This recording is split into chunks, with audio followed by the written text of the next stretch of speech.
Bonjour à tous et à toutes. Je suis très heureux de vous accueillir. Alors, je ne sais même pas vous accueillir, comme vous êtes tous chez vous, mais pour vous dire bonjour, voilà. Dans cette journée qui porte sur les innovations pédagogiques. Alors, je trouve que c'est vraiment quelque chose qui, pour moi, est important et fait sens à plusieurs titres. Euh, Peut-être que je vais les donner dans le désordre et sans les hiérarchiser. Il y a une première idée qui me frappe, c'est de voir que quand on a essayé de rapprocher nos trois établissements, il y avait une idée un peu théorique, il y avait une idée un peu politique, une idée institutionnelle. Et là, c'est pas une idée, quoi. C'est concret, c'est simple, c'est réel. Et je trouve ça très sympa de voir qu'aujourd'hui, il y a une réalité. Voilà, on a quitté le champ de la politique, même si la politique peut avoir du sens, hein, mais on est vraiment dans la réalité. Et je pense que ça, c'est une évolution vraiment significative et une évolution simple, quoi.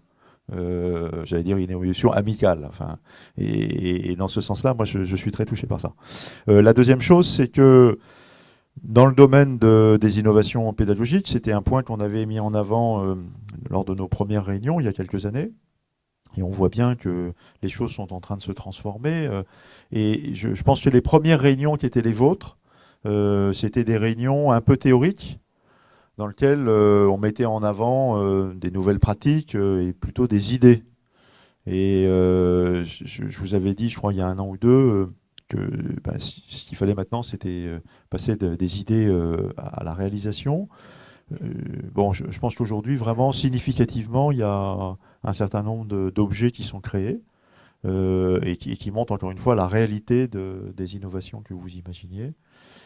Je pense que maintenant, ce qui est devant nous, c'est de passer vraiment à une phase d'industrialisation, c'est-à-dire de voir comment on peut effectivement généraliser ces pratiques pour qu'elles deviennent naturelles. Non pas au sens où elle, parce que je ne crois pas ça du tout, je ne suis pas théoricien, et on ne voulait pas si je dis des bêtises, hein, mais je ne pense pas que ça change profondément la position de l'enseignant par rapport à l'étudiant. Je pense que l'envie de transmettre, c'est quelque chose qui est profondément humain et qui se modifie pas tant que ça. Mais dans la forme, et on le s'apprend, on est dans une période de transition. Bon, c'est un peu une tarte à la crème de le dire, mais c'était aussi une réalité. Ben, vous êtes en train de l'écrire, quoi. Et je pense que c'est évidemment indispensable pour l'école. Parce que derrière ça, il y a la réalité de l'efficacité de la transmission du savoir. Et puis il y a aussi, ça questionne même notre identité propre et notre rôle d'établissement d'enseignement. Voilà.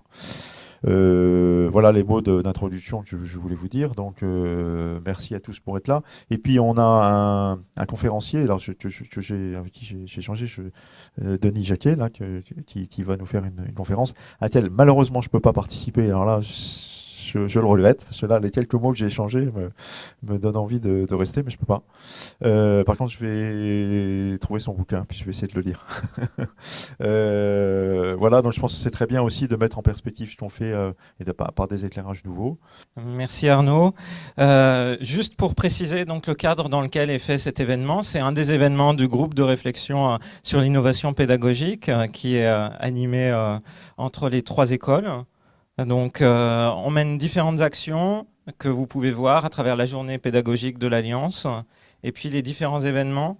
Je peux parler des événements qu'on organise et qui sont ouverts à l'école centrale, qui sont les séminaires ICUB que vous retrouvez à la médiathèque, et le prochain est le 7 juin pour interroger le lien entre neurosciences et pédagogie. Les Happy Learning, donc, dans lesquels les enseignants proposent des retours d'expérience. Et à l'ENSA, donc, des ateliers de formation qui sont co-construits avec les trois écoles. Voilà, donc on se rencontre régulièrement et par ailleurs, je pense qu'il faut remercier aussi les personnes qui ont géré la technique aujourd'hui. Donc Caroline et Aline ont fait un gros travail pour la gestion avec Catherine Le Rebourg chez nous et Vanessa Paul. Donc merci beaucoup à toutes ces personnes. Voilà. Je vous souhaite une bonne journée et n'oubliez pas, donc, après la conférence, le déjeuner, il y a donc le forum de l'innovation qui suivra avec beaucoup de projets et beaucoup d'intérêts, qui ont beaucoup d'intérêt. Merci. Merci. Maintenant, je vais laisser la parole à Valérie Claude Godilla pour qu'elle puisse introduire. Merci Morgane, merci Eliane. Merci à tous d'être présents. Je suis ravie, on est ravis d'accueillir Denis Jacquet. Denis Jacquet, moi je ne le connaissais pas, je n'en avais jamais entendu parler. Par contre, la conférence des grandes écoles a eu le groupe de travail sur l'innovation pédagogique de la conférence des grandes écoles a eu la très bonne idée de vous inviter à l'automne. On a eu une rencontre qui était très informelle, mais qui était également très riche. Et j'ai été marquée à titre personnel par la qualité de ce que vous nous avez dit sur la pédagogie, sur l'apprentissage, sur l'évolution de l'enseignement supérieur, les questions d'ubérisation. J'ai été surtout marquée par le fait que vous ayez mis très en évidence l'importance des sciences humaines dans un monde où la technologie devient de plus en plus importante, elle est de plus en plus impactante. Et c'est des questions qu'on se pose en tant qu'enseignant, en tant qu'enseignant-chercheur. Comment doit-on bouger? Comment peut-on bouger par rapport à cette vague technologique très forte? Et j'ai été très touchée par le fait que vous remettiez vraiment l'humain au cœur de ce débat. J'ai trouvé ça très inspirant et quand je suis rentrée à l'école, mes collègues peuvent en témoigner, j'ai dit je voudrais qu'on invite Denis Jacquet, qu'est-ce que vous en pensez? Ils m'ont dit c'est bon Valérie, on y va, parce qu'on en a parlé entre nous. Donc je suis vraiment ravie que ce soit concrétisé, que vous ayez répondu tout de suite très positivement à notre invitation. Donc vraiment merci beaucoup d'avoir fait le déplacement jusqu'à Nantes dans un emploi du temps qui est très chargé pour venir partager vos réflexions avec nous. Merci beaucoup Denis.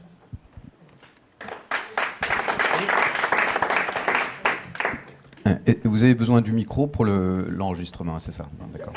Sinon je m'en serais passé, parce que à force de faire des conférences, je finis par une crampe du bras droit, parce que c'est vraiment très perturbant. Bon, en tout cas, merci de votre accueil. Ce matin, j'avais à l'arrivée du train le préfet, la police, des voitures banalisées. Donc, j'ai failli vous remercier jusqu'au moment où je me suis aperçu que j'avais voyagé à côté de la ministre de la Justice que j'avais jamais rencontrée de ma vie. En plus, qui avait une robe qui était juste pour moi une mauvaise collection des années 70 du printemps. Et je ne pensais pas que ça pouvait être un instant une ministre de la Justice, mais bon, après tout, il faut s'habituer à tout. Donc j'étais très bien accueilli, donc merci. Et la voix était dégagée.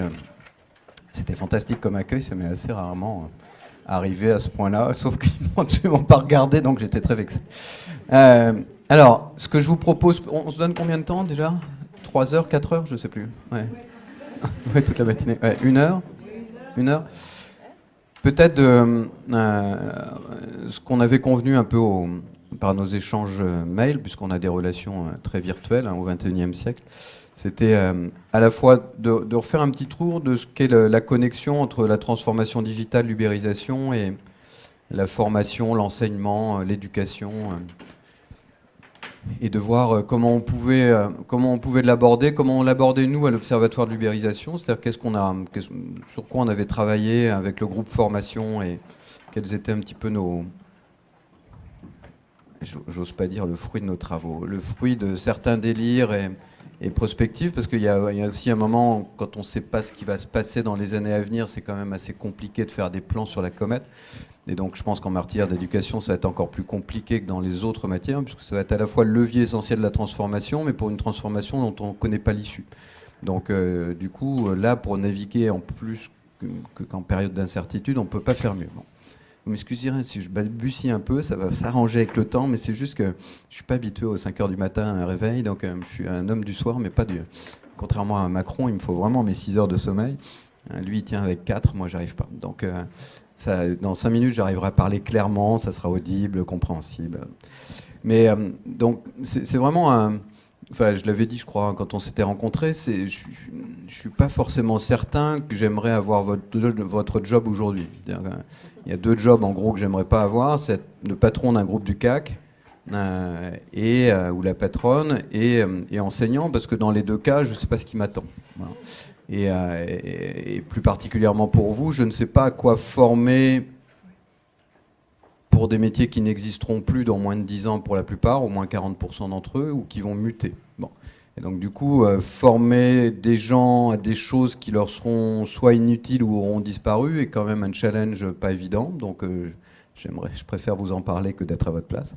C'est très pratique d'être conférencier quand on peut se permettre de partir à la fin et de dire « Bon, vous savez ce que vous avez à faire ?» Non, ben moi non plus, donc c'est très bien. Et puis, et la deuxième chose, effectivement, de diriger une grande entreprise aujourd'hui qui n'a ni la souplesse, ni l'agilité, ni la capacité de suivre le rythme qui est imposé par des sociétés beaucoup plus petites, beaucoup plus rapides et beaucoup mieux financées, en plus mieux valorisées, de façon totalement folle la plupart du temps et totalement, d'ailleurs, quasi irresponsable, mais c'est comme ça que ça fonctionne. Et donc du coup, d'entraîner avec moi, puisque les boîtes françaises c'est quoi, entre 70 000 et 460 000 personnes pour Sodexo, d'entraîner 460 000 personnes derrière vous vers un avenir que vous ne maîtrisez absolument pas. Bon. Donc du coup, je suis assez content dans mon rôle de petit entrepreneur, que j'ai toujours été depuis 25 ans, selon mes boîtes, entre 50 et 250. Donc ça, c'est un environnement que je sais à peu près maîtriser.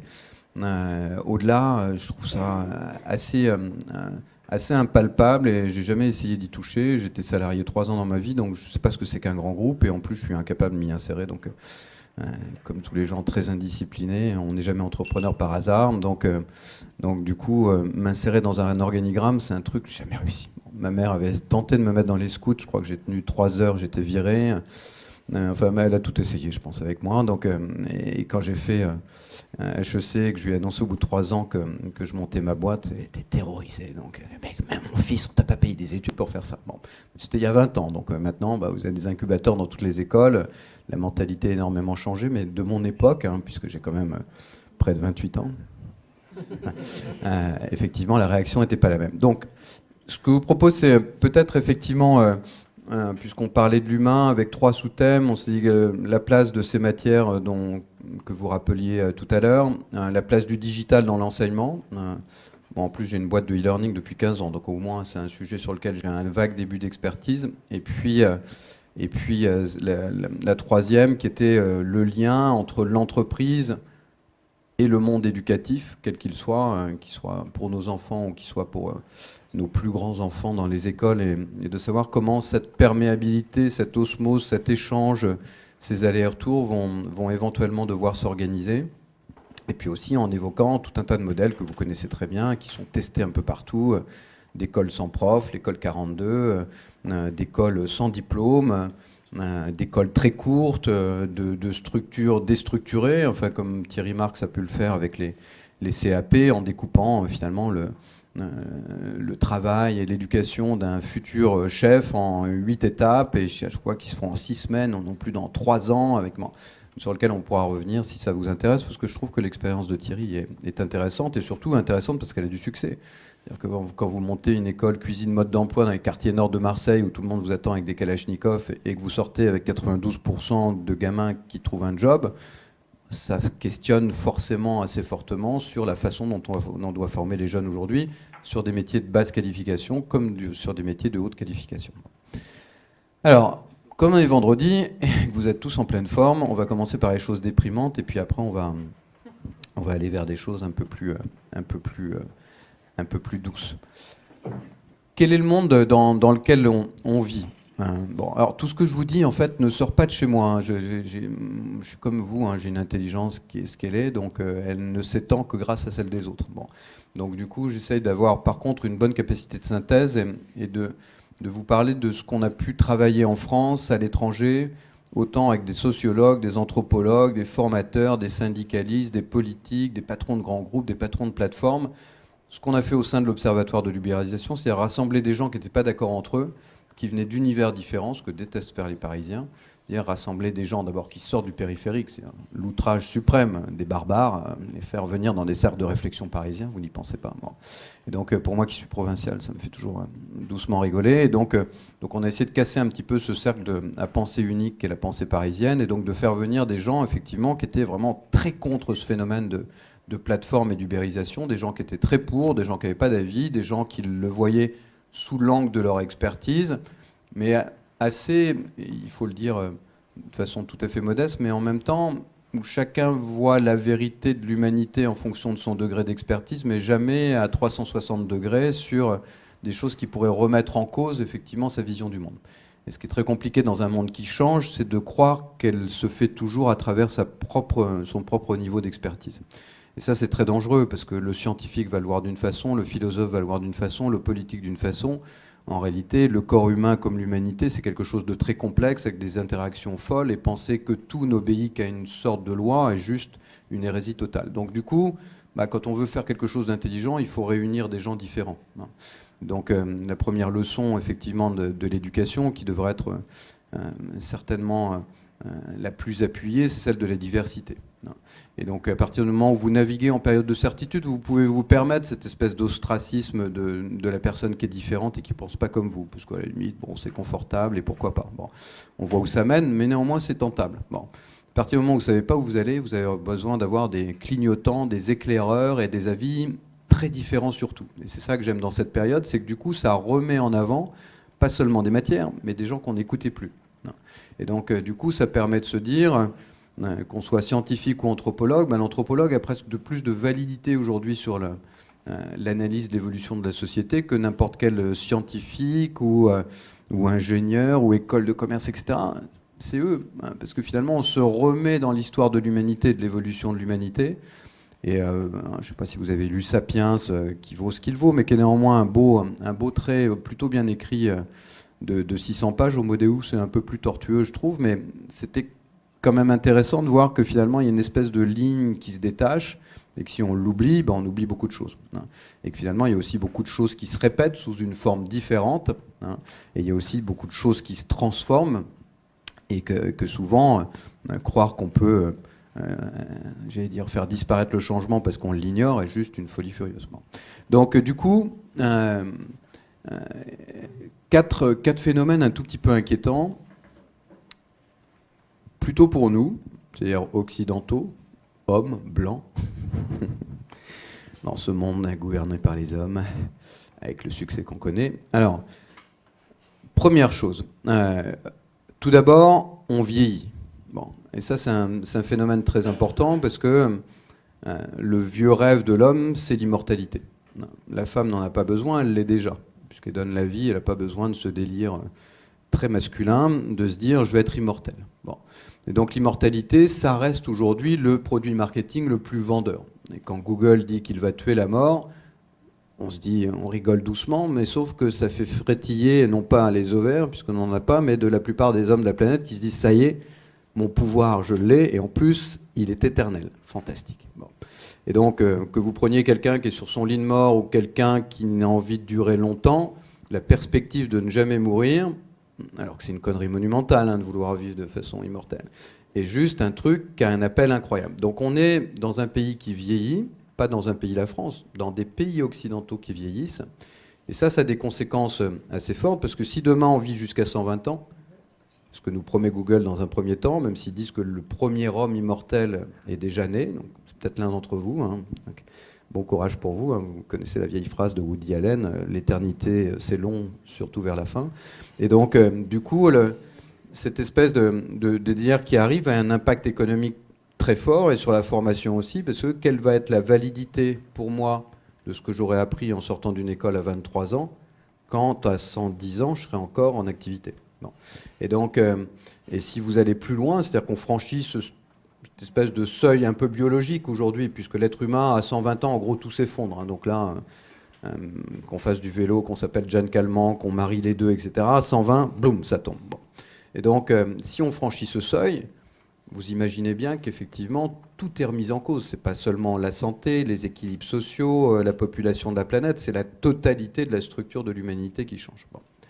Et donc avec des conséquences qu'on imagine à peine. Bon. Donc, mais l'autre conséquence, elle est très importante. Pourquoi ? Parce que vous avez de plus en plus de gens qui vivent longtemps sur Terre. Bon. La première conséquence, elle est économique. C'est-à-dire qu'il faut payer la vie de ces gens sur cette planète. Avant, les gens, mes grands-parents, vos grands-parents, ils avaient, je veux dire, l'élégance de se retirer, aller à 68 ans, 70 ans et mourir. C'était pratique. Bon. Là, ils s'incrustent. Bon. Et en plus, ils s'incrustent dans de mauvaises conditions, puisqu'on déclenche tous, à partir d'un certain âge, des maladies qui coûtent extrêmement cher à nos systèmes sociaux. Et en plus, on a eu cette grande intelligence dans ce délire... pour le coup, désolé, hein, c'est pas un meeting politique, mais ce délire assez socialiste du partage du travail, de dire on va faire fuiter les seniors pour donner du travail aux jeunes. Avec cette espèce de politique omnubilée sur le jeune depuis 30 ans que je n'ai toujours pas comprise, parce que dans tous les pays du monde où le chômage des seniors est faible, le chômage des jeunes est faible. Bon.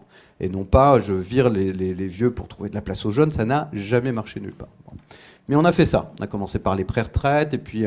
on a commencé à dire, oh là là, bon, ils font des grandes écoles, c'est des stars, mais à partir de 45 ans, on arrête de les former, comme ça, à 55 ans, ils sont obsolescents. Et donc ça a permis effectivement, depuis 20 ans, de faire en sorte que la France devienne l'avant-dernier pays d'Europe sur la longévité des seniors et le taux de retour dans l'emploi des seniors quand ils ont perdu leur boulot. Ce qui fait qu'aujourd'hui, au-delà de 55 ans, vous ne retrouvez pas un emploi. Bon. Donc, la conséquence de ça, elle est forte. Ça veut dire que vous avez donné deux messages à la société. La première, vous avez construit un pays...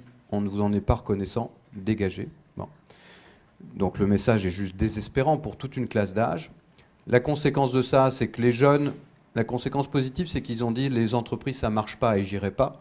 Et donc la proportion est de plus importante des jeunes dans tous les pays occidentaux qui ne vont plus dans les grands groupes parce que pour eux, ça n'a pas de sens, ça a tué leurs parents. Bon. Et donc qui, du coup... vous prenez à peu près aujourd'hui tous les jeunes des écoles, ceux que vous avez aujourd'hui, je ne sais pas quels sont les sondages, mais en gros, une très grande proportion veulent être entrepreneurs, en tout cas de plus en plus. Une proportion veulent être indépendants et une proportion qui va en diminuant. Et à force de rencontrer tous les DRH des grands groupes, y compris à l'étranger, ne veulent plus, ils n'arrivent plus à recruter. Même L'Oréal aujourd'hui, qui était la star dans les années 90, aujourd'hui le DRH de L'Oréal peine comme un malade pour attirer des talents chez lui. Bon. Donc ça signifie que ça a créé une génération de la défiance des jeunes qui disent ce système ne fonctionne pas. On nous traite bien pendant un certain temps et on nous jette ensuite.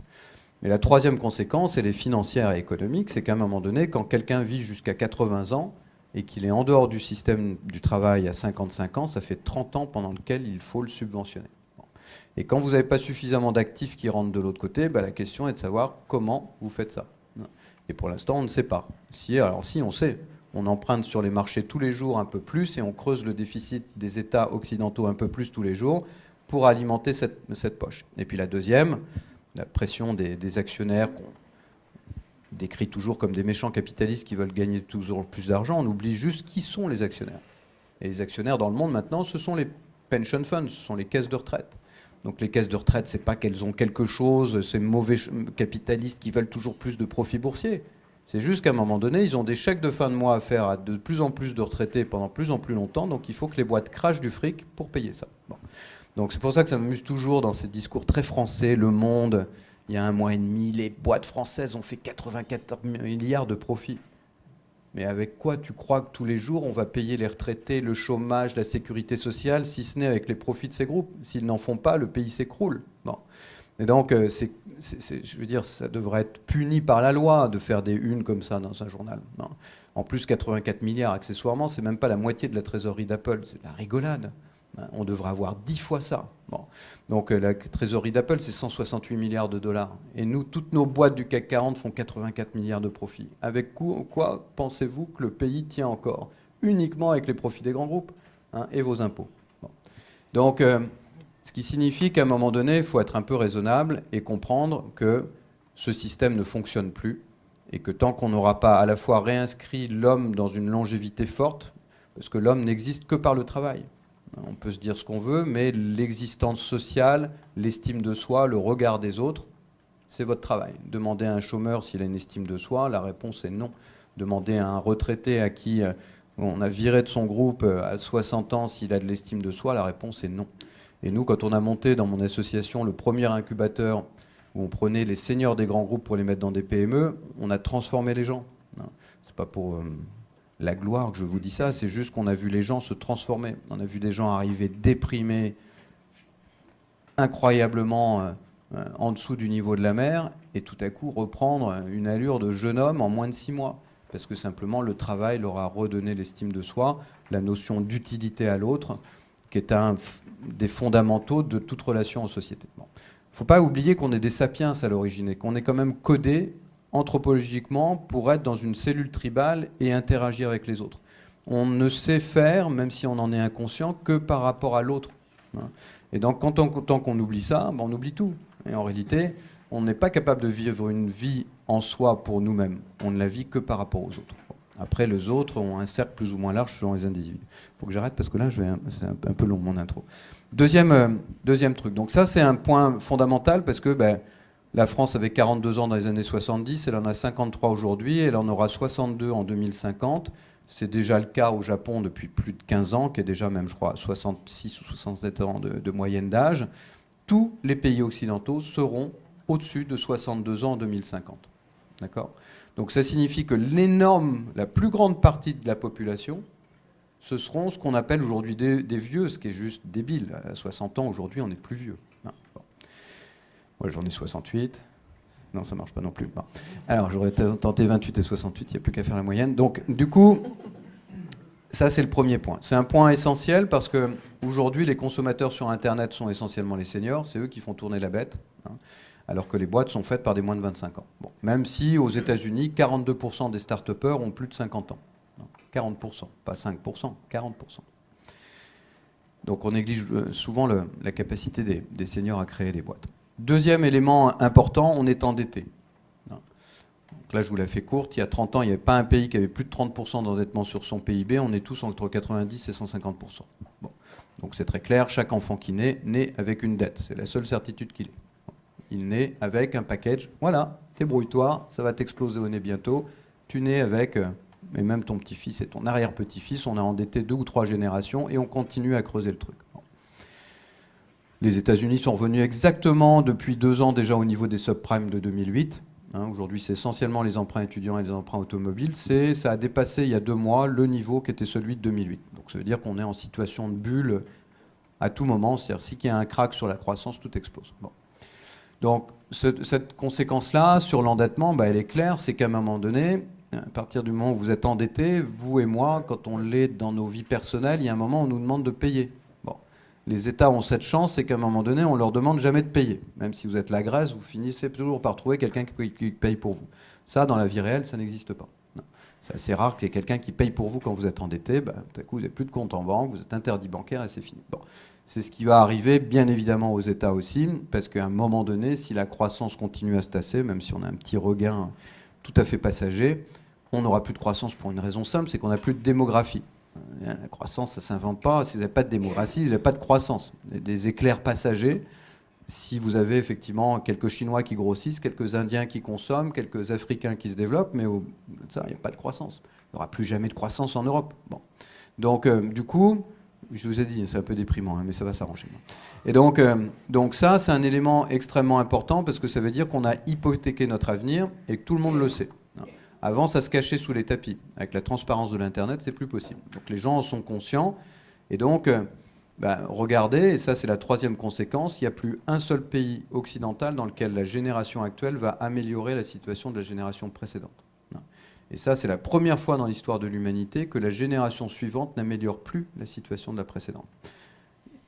En 50 ans aux États-Unis, pour reprendre cet exemple, on est passé de 90% il y a 50 ans des citoyens américains qui amélioraient la situation de leur génération précédente à 50% aujourd'hui. Et ça continue à tomber. Et donc, pour tous ceux... Alors moi, j'adore les États-Unis, j'ai vécu longtemps et je vais y retourner vraisemblablement l'année prochaine parce que, en tant qu'entrepreneur, c'est certainement le meilleur pays du monde. Néanmoins, les États-Unis, 4,5% de chômage, tout va bien, la Silicon Valley, la domination du monde. Ok, 15 millions de personnes qui ont renoncé à chercher un emploi, vous les rajoutez aux statistiques du chômage, c'est juste 6 ou 6,5% et non plus 4,5%, donc il n'y a pas de plein emploi. Deuxièmement, c'est exclusivement dans une dizaine de villes. Tout le reste du territoire est totalement abandonné, mais c'est le cas aussi en France, des 36 000 communes qui meurent un peu plus chaque jour. La troisième chose, effectivement, c'est que vous avez 16 millions d'enfants qui ne mangent pas à leur faim chaque jour, et c'est l'un des 10 pays mondiaux où le seuil de pauvreté est le plus élevé. Donc, si vous voulez, le miracle à l'américaine, il n'existe pas plus que le miracle à la française. Non. Donc, il faut être conscient que, à part les mégacities qui se développent dans le monde et qui fonctionnent plutôt bien, où le taux de chômage est plutôt bas, où l'accès aux services, à la culture, à l'information, à l'éducation est plutôt satisfaisant, voire très satisfaisant, le reste meurt. Et donc, je ne sais pas si vous avez lu cette étude sur la façon dont fonctionnent maintenant les villes dans le monde. C'est très très clair. Vous avez des mégacités qui se sont connectées aux autres mégacités. Et avant, une grande ville, je ne sais pas, un Nantes, un Paris, un Marseille, ça a irrigué tout le territoire autour. C'est fini. Maintenant, elles s'irriguent entre elles.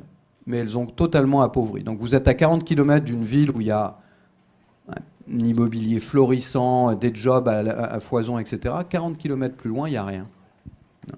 Donc, et ça, c'est unique, ça ne s'est jamais produit auparavant. Bon. Dernier élément d'espoir. Ça me rappelle les sketchs des proches.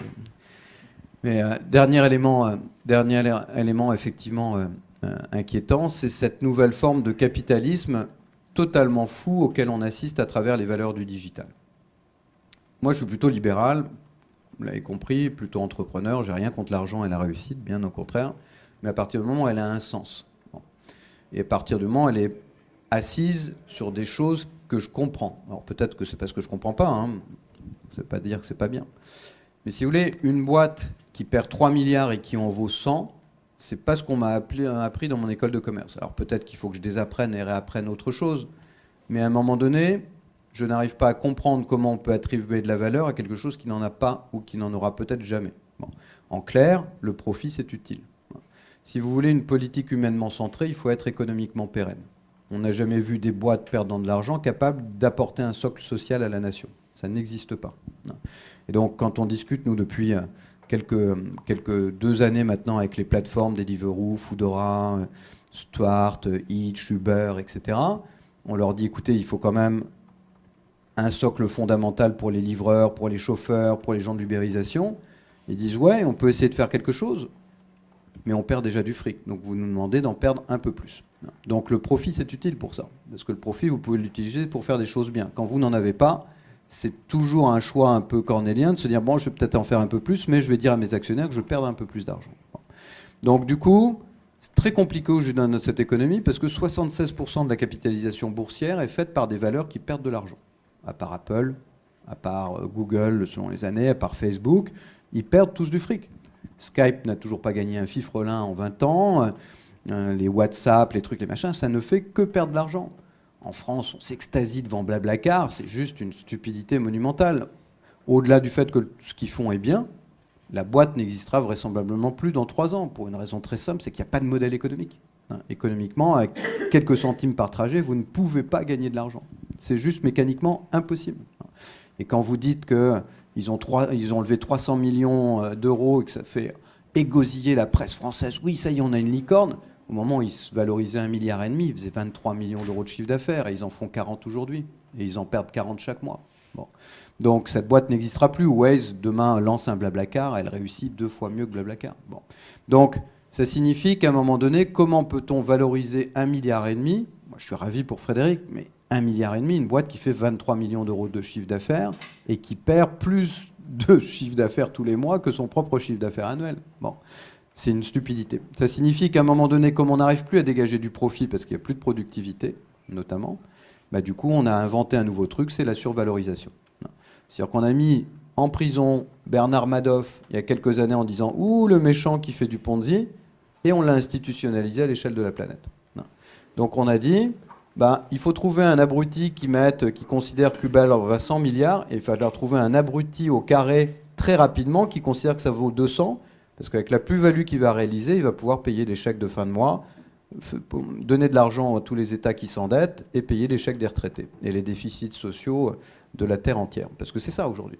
Et donc aujourd'hui, tous les actionnaires sont en train de se dire, j'achète une valeur à un prix débile, mais c'est pas grave, parce que je le trouvais plus débile que moi dans les 3 ans, Et donc, du coup, je vais faire une plus-value. Avec le plus-value, je vais pouvoir payer mes chèques de retraite, les déficits, les États qui s'endettent, etc. Plus quelques actionnaires au passage, mais un actionnaire, je rappelle quand même, qui risque son fric, c'est quand même assez normal qu'on lui rende à un moment donné.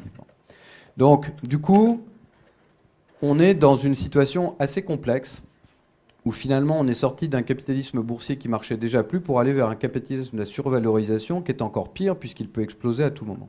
Bon. Donc tout ça, ça nous fait une planète assez spéciale quand même. Hein. Et donc dans le même temps, on se dit, l'industrie n'existe plus. On a persuadé les Français que le pouvoir d'achat c'était tellement bien que du coup on a perdu tous nos emplois au profit de la Chine pendant 30 ans et on a trouvé ça génial avec l'aide de ces politiques brillants qu'on a eu en France, qui ont dit wow, la grande distribution c'est génial, les prix toujours plus bas c'est top, en oubliant juste qu'à un moment donné, si on vend un t-shirt à 1 euro, c'est que c'est certainement pas un ouvrier français qui l'a fait. Bon. Et donc à partir d'une fois qu'on a perdu tous nos emplois, il était beaucoup trop tard bien évidemment pour les ramener. La Chine pendant ce temps-là est devenue le pays le plus riche du monde puisque c'est elle qui a la plus grande réserve de devises au monde. Et qu'est-ce que fait la Chine aujourd'hui? Elle rachète la totalité de la planète avec l'argent de notre pouvoir d'achat brillantissime qu'on s'est donné en encensant la grande distribution et tous ceux qui ont fait la même chose à l'extérieur de nos pays, alors que ces types devraient être pendus sur la place publique, Michel-Édouard Leclerc en tête, qui est juste un type dangereux pour la santé humaine. Et donc il faut absolument comprendre qu'on a la tentation de refaire la même chose avec le digital. La première vague de l'Internet en 2000, c'était de dire on supprime les intermédiaires, c'est toujours moins cher et encore moins cher. Mais toujours moins cher, encore moins cher, c'est-à-dire que vous supprimez toujours au passage quelqu'un qui faisait son job. Alors il y a des fois où c'est légitime, parce qu'il s'engraissait en faisant pas grand-chose et pas beaucoup de plus-value, donc c'est très bien. Mais il y a plein de fois où c'est illégitime. Donc moi j'ai failli investir dans Julie Desk. Vous avez vu ce truc? L'assistante virtuelle qui répond à vos mails, qui prend vos rendez-vous, etc. Intelligence artificielle. Et j'ai vraiment failli mettre un petit ticket dedans. Et à un moment donné, j'ai regardé mon assistante, je dis mais elle est super bien, elle bosse incroyablement, je connais ses 2 gosses, sa situation familiale, financière, etc. Elle me coûte quoi? Elle est chargée, elle me coûte 48 000 euros par an. Je vais la remplacer vraiment par un logiciel? Je vais lui faire vraiment perdre son job? C'est quoi cette connerie? Pour gagner 48 000 euros par an, je vais m'acheter un logiciel pour la remplacer? Elle va retourner chez elle, elle a 2 chances sur 3 de ne pas retrouver un job, sa situation familiale est foutue et sa vie aussi, et je vais être content parce que j'ai économisé 40 000 balles. C'est quoi cette connerie? Non. Donc du coup, à un moment donné, il faut effectivement savoir pourquoi on veut faire de la technologie et lui donner du sens. Et le plus important, et la question qu'on se pose le moins, c'est que ça ne sert à rien de faire de la technologie si cette techno n'a pas un sens et n'apporte pas un progrès à l'humanité. Et pour que ça apporte un progrès, on confond beaucoup le changement et le progrès dans ce pays et dans beaucoup. On pense qu'un changement, c'est un progrès. Non, un changement devient un progrès quand il est utile à l'homme. Tant qu'il n'a pas prouvé son utilité à l'homme, ça reste un changement. Donc vous et moi, tous les jours, on change, on vieillit, on perd des neurones, on perd des facultés intellectuelles, physiques, etc. C'est pas top. Hein. Donc un changement n'est pas forcément un progrès. Bon, en réalité, on gagne en expérience, on est beaucoup plus beaux, nous les hommes. Enfin bon, vous connaissez le truc. Bon. Donc, du coup, voilà un petit peu l'humanité dans laquelle on vit aujourd'hui. Et donc, on a un monde qui est très bipolaire. Donc, on a la Californie, en gros, qui est avec la Silicon Valley. Et on a la Chine, qui avance à une vitesse folle. Et je dois l'avouer, même si ça nous fout un peu la trouille, il faut avouer que c'est certainement la plus belle stratégie qui existe sur Terre. Et en plus, sans démocratie. Donc, c'est le pied. C'est-à-dire qu'en plus, vous pouvez avancer sans vous... Là, je veux dire, un zadiste... Le degré de vie d'un zadiste en Chine, si vous voulez, est quand même assez limité. Non, on ne verrait pas beaucoup se maintenir. Quand la Chine a décidé de construire un pont en 10 minutes, quand elle a dit « j'arrive plus à tirer de talent, il faut que je supprime la pollution », tout à coup, elle arrache les poêles à charbon de tous les foyers qui la dérangent, et même si les gens meurent de froid pendant 6 mois, ils ont supprimé les poêles à charbon. Donc ils ne se posent pas de questions. Donc du coup, effectivement, le taux de pollution en Chine a diminué. Alors il est encore 3 fois supérieur dans les grandes villes à ceux de la France, mais il a diminué déjà par 2 en moins de 24 mois. C'est juste extraordinaire. Donc. Et en plus, on ne réagit pas, alors que la Chine a une vertu incroyable, c'est qu'elle expose son plan tous les 5 ans, il est lisible, vous pouvez aller le voir, il est online, etc. Tout le monde sait ce qu'ils font, mais personne. Et l'autre jour, avant-hier soir, j'étais à la télé interviewé sur ce déploiement de charme, de communication à l'Élysée, autour d'Emmanuel à l'Élysée, avec tous les patrons... J'ai dit, mais bon, si je veux être un peu taquin, vous remarquerez qu'il n'y a aucun patron français dans le truc. Pourquoi? parce qu'il n'y a aucun champion européen du digital aujourd'hui. Bon. Et la deuxième chose, je ne sais pas si vous avez remarqué, mais il n'y a pas de Chinois. Bon. Alors qu'en fait, aujourd'hui, c'est ceux qui avancent encore beaucoup plus vite que les États-Unis, et beaucoup plus massivement. Ils investissent beaucoup plus d'argent que n'importe qui dans tous les sujets. Développement durable, intelligence artificielle, e-commerce, ils sont partout, et avec une stratégie beaucoup plus brillante que n'importe qui sur Terre. Bon. Ce qui veut dire qu'en fait, ils seront le pays le plus puissant à moins de 10 ans, et bien plus que les États-Unis, qui est super endetté, alors que la Chine ne l'est pas. Bon. Donc, et puis surtout, ils ont 1,5 milliard, 1 milliard 200, 300 d'habitants, alors qu'on en a 68 millions en France, 300 et quelques millions, que la Russie va perdre 30 millions d'habitants, que le Japon stagne, que les pays de l'Est font plus d'enfants. Enfin, en clair, le truc est là. L'Inde un petit peu, mais c'est la Chine le vrai pouvoir. Bon. Et donc la Chine court à récupérer cette situation qui était la sienne jusqu'au milieu du XVe siècle, c'est-à-dire d'avoir 95% du commerce mondial. Bon. Donc du coup, on vit dans cet univers-là. Bon. Dernier élément, toutes les études qui valent ce qu'elles valent, disent en gros effectivement que 40% des jobs vont muter ou disparaître dans les 10 prochaines années. Bon, certains disent 5, d'autres disent 15, en fait on n'en sait rien, mais ce qu'on sait c'est que les chiffres sont plutôt les bons a priori. Ce qui signifie, et ça c'est une des premières conséquences qu'on abordait tout à l'heure pour vous, c'est de savoir à quoi je forme les têtes blondes ou pas blondes que j'ai chez moi, à quoi je les forme. Je ne sais pas, l'autre jour j'étais avec le patron de KPMG qui me dit, écoute Denis, je te confirme, effectivement, en France comme ailleurs, on va licencier, se séparer de 30 à 40% des auditeurs dans les 5 prochaines années. C'est des bacs plus 5, c'est des écoles de commerce, etc. Donc pour l'instant, ils vont certainement retrouver quelque chose, mais dans toutes les écoles où vous apprenez l'expertise comptable, la finance, la gestion, ça ne sert à rien, ils ne trouveront pas de job. Pourquoi ? Parce que l'intelligence artificielle va analyser un bilan beaucoup plus rapidement que n'importe quel être humain, et au lieu de faire des sondages, comme le fait un auditeur, je ne sais pas si vous savez comment ça se passe, les sondages des CAC, etc., ben, il va le faire sur la totalité de la boîte, et pas par sondage, il va voir la totalité et ramener toutes les anomalies. Donc on aura besoin, en gros, effectivement, de la moitié de ces gens à objectif, pas de 10 ans, de 5 ans. Les plans sont déjà écrits chez KPMG, chez Deloitte, chez Ernst & Young, vous pouvez aller les voir, ils vont dire c'est pour les 3 ou 4 années à venir. Bon. Donc à quoi je les forme ? Venez passer dans une école, une maîtrise, économie financière pour être expert comptable. Non. Enfin, expert comptable encore oui. Auditeur, non. Bon. Donc, je ne sais pas, vous êtes une fac de sciences ou de médecine, vous formez des radiologues. En 2023, on n'a plus besoin de radiologues. Qu'est-ce qu'on fait de ceux qui sont en cours de scolarité ? Ils font 10 ou 12 ans de scolarité pour devenir radiologue. A priori, à partir de 2023, on n'a pratiquement plus besoin d'eux. Qu'est-ce qu'on fait ? Les gestionnaires de fortune, l'école de commerce, etc. Aujourd'hui, tous les logiciels de gestion de fortune marchent mieux que les êtres humains. On n'en a plus besoin. Bon. Donc, si vous regardez l'étude qui est sortie du MIT, je crois, ou d'Oxford, je ne sais plus, il y a 2 ans, tous les boulots dits qualifiés aujourd'hui et plutôt surqualifiés sont automatisables dans leur process entre 47 et 92% dans les 10 prochaines années. Ce qui signifie que, quelle que soit la formation que vous donniez à des élèves aujourd'hui, au minimum 47% de leur job, ils ne le feront plus demain de cette façon, la machine le fera à leur place. C'est-à-dire la collecte de données, le process de données, l'analyse de la donnée et le début de l'aide à la décision. Il restera l'homme à la fin avec son intuition, son instinct, son expérience, ses réunions et ses choix stratégiques pour dire « Bon, voilà le package qu'on nous présente, qu'est-ce que je décide ?» Évidemment, ce qu'on ne dit pas derrière ça, parce qu'on dit bah, « Les hommes vont se concentrer sur ce qu'ils font de mieux. » Ouais, ok, d'accord. Mais quel est le patron d'entreprise qui va dire « Mon gars, tu fais plus que 47% de tes tâches, je vais te payer à 100% ?» Ça n'existe pas. Donc du coup, comme la classe moyenne, chose que j'ai oublié dans le magnifique portrait optimiste du monde tout à l'heure, s'écroule dans tous les pays occidentaux, mais de façon incroyablement et avec une accélération très forte ces 5 dernières années, avec une paupérisation très forte des classes moyennes, qui sont juste la colonne vertébrale des sociétés occidentales. Bah, du coup, vous avez des gens qui vont tomber de ce niveau de salaire à ce niveau de salaire dans moins de 10 ans et qui vont alimenter les classes du bas. Donc on sera tous pauvres. Bon, c'est la bonne nouvelle, donc on sera heureux. Puisque selon certains mouvements politiques, tous pauvres ensemble, on sera beaucoup plus heureux. Alors, donc du coup, ça c'est une vraie incertitude, et là pour le coup, j'ai pas de réponse à vous apporter, parce qu'en fait, comme tout le monde, enfin, il y a beaucoup de gens qui prétendent savoir ce qui va se passer. Moi, je vous dis que j'en sais rien. Bon.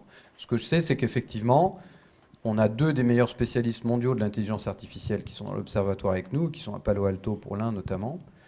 Et Greg nous explique toujours le truc de la même façon. Il dit, écoute, Denis, c'est comme le tsunami en Thaïlande il y a quelques années. Au début, tu vois la mer qui se retire doucement et tu t'inquiètes pas, elle fait que se retirer. C'est une petite marée basse, un peu rapide. Bon. Puis tout à coup, tu as face à toi une vague de 20 mètres et il est trop tard pour courir. Bon. Et il dit, l'intelligence artificielle, c'est exactement la même chose. C'est en train de manger de la data. Ça apprend, ça deep learning, ça, etc. Toutes les expressions que vous voyez. Et à un moment donné, ça sait suffisamment de choses pour s'appliquer à peu près à toutes les professions.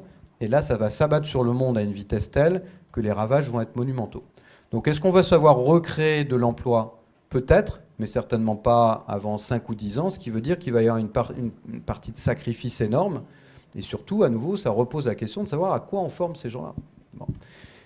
Parce que là, pour ceux dans 10 ans, c'est vraiment ceux que vous formez en ce moment et ceux que vous allez former dans les 3 ou 4 prochaines années. Bon. Donc du coup, on ne sait pas. Et c'est très inquiétant de ne pas savoir. Alors c'est sympa quand on vous fait un anniversaire d'avoir une surprise, vous ne savez pas ce qui va vous arriver, mais ça peut être qu'une bonne surprise. Là, on n'est pas sûr que la surprise soit bonne. Bon. Et donc, du coup, la question, elle sera peut-être bonne, j'en sais rien. Hein. Il peut se passer tellement de choses. Bon. Mais néanmoins, ce phénomène, il est là. Bon. Et son truc un peu avant-coureur, c'est l'ubérisation. Pourquoi l'ubérisation ? Parce qu'à un moment donné, des gens qui ne savaient pas inventer de nouvelles activités ont trouvé un moyen de capter la valeur d'une activité déjà existante. Ça s'appelle une plateforme.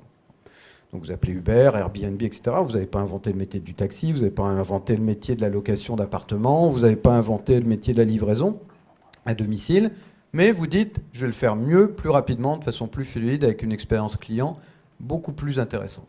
Et donc on a vu la naissance de toutes ces plateformes. On a appelé ça l'ubérisation. Parce que Maurice Lévy a entendu ça chez un journaliste américain il y a quelque temps, l'a ramené en France et c'est devenu, avec son accent inimitable, The Uberization of the Society. Bon. Avec cet accent anglais qu'on connaît bien chez les Français. Et donc du coup, on monte ça. Donc nous, on s'est inspiré de ce nom pour créer l'observatoire, pour écrire le bouquin. Donc, du coup, vous allez tout savoir dans vos bibliothèques bientôt. Et donc, et le bouquin marche effectivement très très bien. Pourquoi ? Parce que c'est assez difficile de comprendre ce mouvement-là. Et donc ces plateformes arrivent et ont pris le marché à une vitesse folle. Et en France, plus que partout ailleurs. La France est une des 5 premières terres dans le monde de développement de l'économie dite collaborative, qui n'a absolument rien de collaborative, à part Blablacar, effectivement.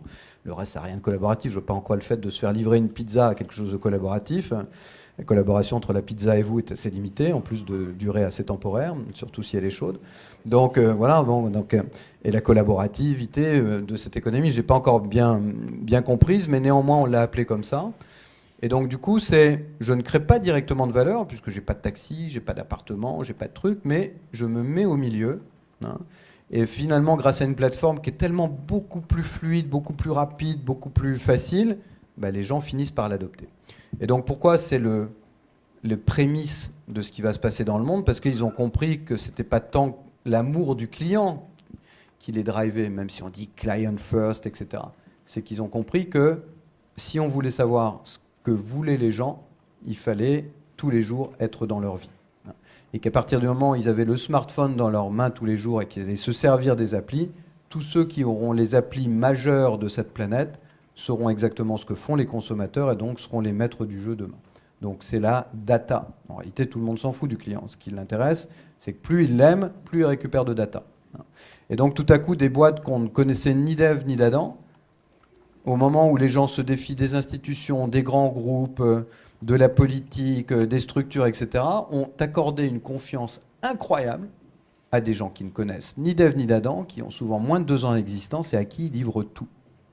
Et c'est pour ça que ces lois sur la RGPD, la protection des données, c'est juste une fumisterie technocratique sans nom. Ça ne servira à rien et au contraire, ça va encore plus alimenter les groupes. Les seuls qui vont gagner sur ce truc-là, alors qu'on l'a fait contre eux au niveau de l'Europe, avec des calculs que seuls les énarques peuvent faire, qui sont effectivement cette capacité de se dire on va se coucher sur la voie, on va les empêcher de passer, sauf qu'ils n'ont pas compris qu'ils pouvaient bâtir d'autres voies et passer à côté. Bon. Puis surtout, à un moment donné, je ne sais pas si vous recevez comme moi tous les jours votre appli qui vous dit on met à jour nos conditions d'utilisation, vous ne les lisez pas, vous n'avez pas le temps pour la plupart, et en fait, du coup, ils peuvent continuer à collecter les données puisque vous avez dit oui. Bon. Donc, du coup, tout va bien, hein. Ça ne changera strictement rien pour eux. Bon. Et donc, au final, même avec la portabilité des données, Si demain vous passez de AXA à Amazon pour votre assurance, en fait, l'obligation, c'est que AXA devra filer toutes ces données exploitées en France à Amazon qui ne l'est pas. Bon. Et en fait, c'est que les gros qui vont gagner sur cette loi. Donc cette loi est juste une imposture intellectuelle totale, mais néanmoins, ça nous rassure de, à nouveau, savoir qu'on a pondu une norme sur le sujet. Donc, du coup, l'ubérisation, c'est un signe avant-coureur d'un monde qui ne sait plus vivre sans son smartphone, qui attribue de la valeur à la rapidité, à la facilité, au prix, et à la qualité de ce qu'on a appelé l'expérience client. Donc, mais c'est plutôt agréable pour nous. Je veux dire, quand vous attendez un taxi à Paris le samedi soir, vous êtes content qu'Uber soit arrivé sur le marché. Parce qu'au lieu d'attendre éventuellement un taxi 1 heure ou 1h30, vous en avez un en 6 minutes, même un samedi soir. Bon. Quand vous vivez à New York, ce qui m'est arrivé il y a quelques années, que vous attendiez à 6 heures un taxi 20 ou 25 minutes tous les soirs à la sortie du truc, là maintenant à New York, en moyenne, en 4 minutes et demie, vous avez un truc qui vient vous chercher, qui est propre, qui vous ouvre la porte, enfin moins maintenant, mais moins propre, il vous ouvre moins la porte, il y a moins de bonbons, il n'y a plus d'eau, il n'y a plus rien, mais néanmoins, 4 minutes, ça reste un facteur important. Donc l'ubérisation, en réalité, elle crée un nouveau modèle social et sociétal, parce qu'effectivement, d'abord, c'est une économie qui ne crée pas d'emploi, mais de l'activité. Et il n'y a pas lieu de s'en plaindre ou de s'en réjouir, c'est pas mal. Parce que finalement, 62% des chauffeurs VTC parisiens étaient au chômage de longue durée avant, donc c'est peut-être pas un job idéal, mais c'est mieux que de rester dans une banlieue au chômage, de façon très claire. Après, on a une responsabilité collective de les faire monter d'un cran supplémentaire par la formation, par l'éducation, par l'accompagnement, mais mieux vaut les avoir dans un taxi avec une activité chaque mois que de les laisser dans un état de désespoir ou de discrimination à l'emploi. Bon. La deuxième chose qu'on ne dit jamais à la télé, c'est toutes celles où ça se passe bien, c'est-à-dire qu'à côté des chauffeurs et des VTC qui effectivement bossent maintenant plutôt 70 heures par semaine et plutôt pour 1 200 € par mois net, toutes les autres professions se passent super bien. C'est-à-dire que vous êtes codeur, programmeur, graphiste, service à la personne, esthéticienne, etc. Vous gagnez 100 fois mieux votre vie en choisissant vous-même et non pas dirigé par le Code du travail français, qui a juste été un tueur d'emploi depuis 30 ans, mais contre lequel on ne veut rien faire. Et donc là, tout à coup, les gens ont dit, excusez-moi, fuck le Code du travail, je vais travailler comme je veux. Et je prends toujours le même exemple des esthéticiennes. En France, on a ce miracle, on forme 15 000 esthéticiennes par an. 92% des jeunes femmes, CAP, Bac Pro et BTS, je crois. Il y a même un BTS de esthétique. Donc là, c'est le raffinement suprême. C'est le truc. Bon. Je vais imaginer, je sais pas, des ongles avec des bijoux. Bon, bref, Swarovski. Et donc, du coup, vous formez tous les ans. Il y a 3000 jobs à pourvoir chaque année en France. Donc on forme, y compris dans les écoles privées à 6 000 € l'année, 12 000 chômeuses. C'est assez remarquable comme système. Donc vous cotisez pour aller au Pôle emploi, ce qui est un concept assez rare. Bon. Et donc, du coup, tout à coup, il y a 2 ou 3 plateformes qui s'installent en France, et puis surtout, on vous dit, oh là là, pas de travail le dimanche, pas de travail le soir, le code du travail, les heures supplémentaires, etc. Ok, très bien. Elles sont mises au chômage, vous avez raison, on va quand même pas leur donner la capacité d'exprimer leur talent professionnel, elles risqueraient d'avoir un emploi. Bon. Donc du coup, ça c'est le code du travail à la française. Et de l'autre côté, les plateformes arrivent. Et les plateformes, qu'est-ce qui se passe ? Les premiers retours des plateformes, Pop My Day, etc., qui ont été créées par des jeunes femmes d'écoles de commerce principalement, c'est quoi le retour ? C'est pour les meilleures d'entre elles, mais qui sont un nombre assez raisonnable pour être significatif, elles sont en moyenne les meilleures sont à 2 000 € net par mois à mi-temps. 2 000 € net par mois à mi-temps, au lieu d'un chômage ou d'un job en salon esthétique, au mieux au SMIC. Bon. Pourquoi ça se fait ? Parce que tout à coup, elles sont géolocalisées. Donc au lieu de faire un massage dans le 20e, puis revenir dans le 1er, puis remonter, etc., tout est géolocalisé. C'est bien travaillé, ce qui fait qu'elles ont des déplacements très courts, et donc au lieu de faire 4 ou 5 actes dans la journée, elles peuvent en faire 7 ou 8. Donc du coup, elles font plus de chiffre d'affaires. Moins de temps en transport. Deuxièmement, elles sont protégées, parce que grâce à l'appli, on sait chez qui elles sont, où elles sont, avec qui elles sont, donc pas de harcèlement, d'agression sexuelle ou de gestes déplacés, parce qu'on sait qui est le client. C'est la transparence. Et troisièmement, les consommatrices de ces services sont principalement des femmes actives professionnelles qui, justement, quand elles peuvent aller dans un salon d'esthétique, le trouvent fermé. Non. Et donc, pendant 2 ans, il y a une bataille incroyable en France, notamment à Paris, entre Anne Hidalgo, qui ne voulait pas de travail le dimanche et le reste. Elles bossent le dimanche. Et c'est là où elles font 40 à 50% de leur chiffre d'affaires. Et en plus, elles le vendent plus cher. Bon. Donc le code de travail leur a dit, tu ne travailles pas le dimanche, Anne Hidalgo leur a dit, tu ne travailles pas le dimanche, etc. Ils ont dit, on s'en tape, on passe par une plateforme, on échappe au code du travail, on est indépendant, je bosse 2 jours par semaine et je bosse 2000 € net par mois, et si ça ne te plaît pas, c'est pas grave. Et on est en train de réinventer un nouveau modèle, un retour à la liberté du travail, de l'organisation de son propre travail, de son contenu, et en plus, je gagne mieux ma vie. Bon. Et donc, je défie qui que ce soit de me dire que c'est pas bien. Dire chômage d'un côté, 2000 € net par mois de l'autre, et en plus j'organise ma vie. Ben, quand ils veulent des vacances, ils disent j'ai gagné assez, je me prends 3 jours, il n'y a pas un patron pour leur dire c'est bien, c'est pas bien. Ils organisent leur vie comme ils veulent. À l'école 42, aujourd'hui, c'est tellement vrai qu'un tiers de la promotion reste indépendante, un tiers crée une boîte, et il n'y en a qu'un tiers qui vont dans un grand groupe. Ils ne veulent plus de ce carcan du droit du travail, et ils ne veulent plus travailler dans un grand groupe. Il y a les deux choses. Donc, du coup, ça redéfinit notre contrat social de façon négative pour les livreurs et les VTC, parce qu'ils sont vraiment aucune protection, pas de formation. Les livreurs, c'est juste une catastrophe. Et on devrait être assez honteux d'avoir laissé prospérer ce système, mais on en est responsable, nous, comme consommateurs, il ne faut pas qu'on l'oublie. Et puis, de l'autre côté, tout un tas de professions pour lesquelles ça se passe extrêmement bien. Pour ces professions-là, la clé, c'est vous. Qu'est-ce qu'on va faire effectivement de ces chauffeurs de VTC, de ces livreurs, quand ils vont être remplacés par des drones ou des véhicules autonomes? Comment est-ce qu'on les monte en compétences avant qu'il soit trop tard pour leur donner une place dans la société, et quelle place? Ça, c'est le rôle de la formation.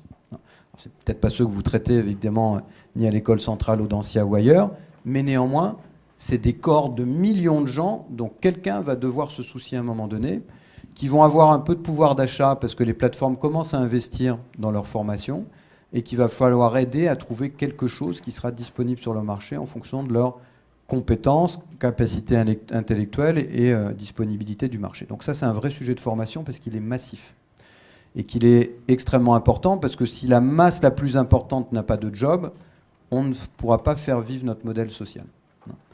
Et les valeurs européennes sont plutôt des belles valeurs. Notre contrat social, on se plaint toujours du coût de la sécu, des déficits. Oui, l'État est mal géré, mais globalement, quand vous avez vécu comme moi au Maroc ou aux États-Unis, vous êtes super content d'avoir une éducation pas chère et d'avoir un système de santé qui fonctionne. Non. Donc au Maroc, vous rentrez dans un hôpital avec un rhume, vous ressortez avec une jambe en moins. Aux États-Unis, vous arrivez avec un problème cardiaque, vous hypothéquez votre baraque. Personne n'a envie de ça en France. Ça a un coût. Bon. Donc effectivement, ça coûte un peu en impôts, ça coûte un truc, mais il faut qu'on arrive à le réformer pour qu'il soit plus fluide et plus efficace, mais néanmoins c'est important. Donc du coup, ça, le premier gros sujet de formation, ça va être tous les jobs de basse qualification qui vont être automatisés à outrance et qu'il va falloir reformer.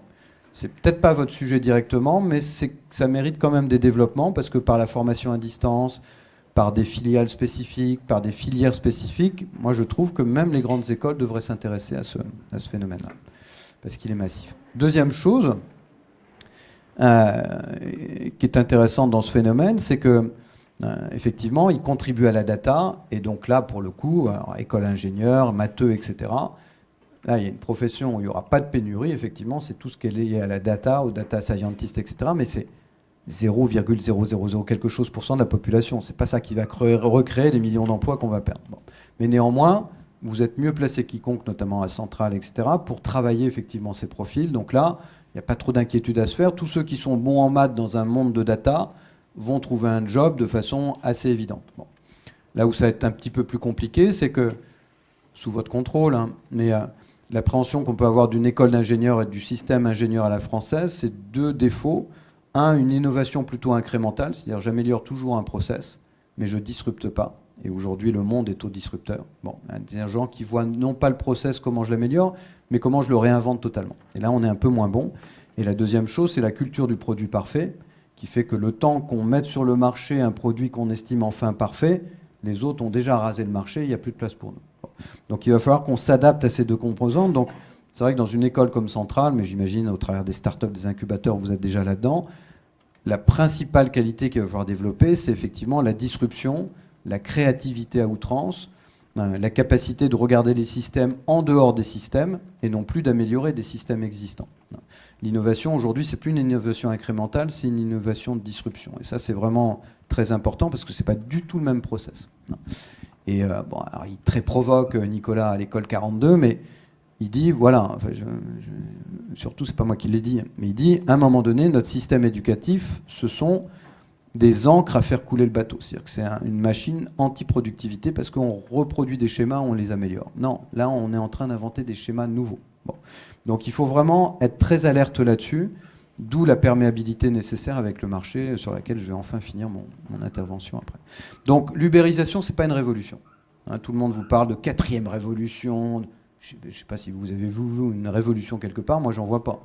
Où est la révolution? Bon. La révolution, c'est quand l'intelligence artificielle va s'abattre. Alors là, il y aura une révolution. Peut-être même d'ailleurs une révolution tout court. Mais si on détruit trop de jobs et qu'on ne sait pas les recréer.